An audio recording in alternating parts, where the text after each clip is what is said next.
Hi, today I'm going to be making orange chicken. It's a low carb version. Normally high in sugar due to the orange juice and the added sugars. Version's going to be lower in carbs by replacing that with sweetener and orange rind. So to coat the chicken, I'm using here 50 grams of almond meal, and then I'm crushing up some pork rinds. I know some countries have pre-crushed pork rinds that are like a breading, but I can't find them here in Australia, so I just crush those up myself. This is a whole packet, so about 75 grams. Blitz those up until they resemble breadcrumb kind of consistency. Add those both together and give them a bit of a mix. I've also previously made ones that have Parmesan cheese in them, but I didn't add it to this one. Just added some white pepper and some Celtic sea salt, which has a bit more minerals in it, and give that a stir.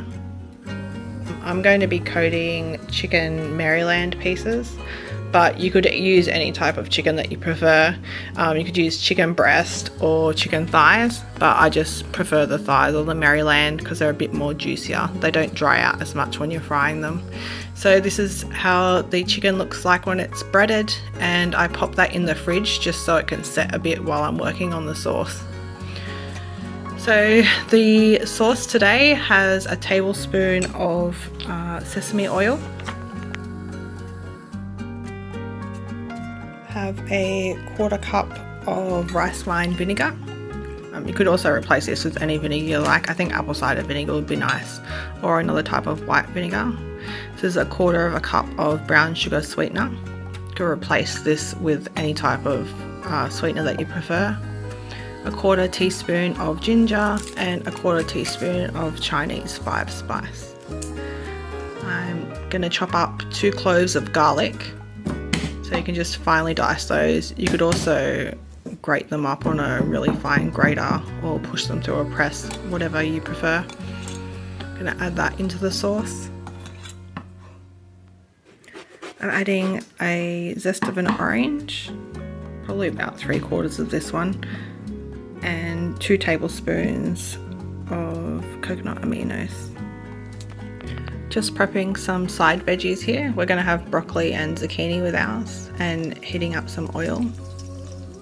To the hot oil, adding the pieces of chicken, and you've just got to be careful not to overcrowd the pan, which is my favorite thing to do, so I'm trying to be better at that. I did mine in 2 batches and just made sure to leave some space in between them. I think Chinese food is one of those things that I miss a lot when I'm doing low carb. So if you have a favorite Chinese dish that you miss when you're doing low carb or keto, just comment below. I'd love to try some more variations of different dishes. Here I'm just cooking the side dish at the same time and turning them when they're golden brown. I like to use a meat thermometer to make sure they're ready. So these are nearly ready. So I'm popping on the sauce in a separate pan and just heating that up. Once that's heated, I'm going to add all my chicken back into the pan and stir it around to start coating it. If you'd like your sauce a bit thicker, you could also add some xanthan gum to make it a bit more sticky, cling to the chicken, but I didn't really have to do that with mine. I just popped all the chicken back in, stirred it around to coat it. So I'm going to plate this up with our side dish. I think it'd be really good with some cauliflower rice, just plain cauliflower rice or fried cauliflower rice, which I might do a video on in the future. If you're interested, let me know. So just add that to the bowl, and I'm going to put the rest of the sauce over the top. Don't forget to get all those nice bits out of the pan and the rest of the juice. I put that on top, and I'm going to garnish with some spring onions and some sesame seeds today. You can garnish with whatever you like. I'm also putting an orange wedge on there just as a garnish. I wouldn't recommend squeezing it on there if you're doing keto. If you're doing low carb, it's probably okay. But yeah, and that's it. Enjoy!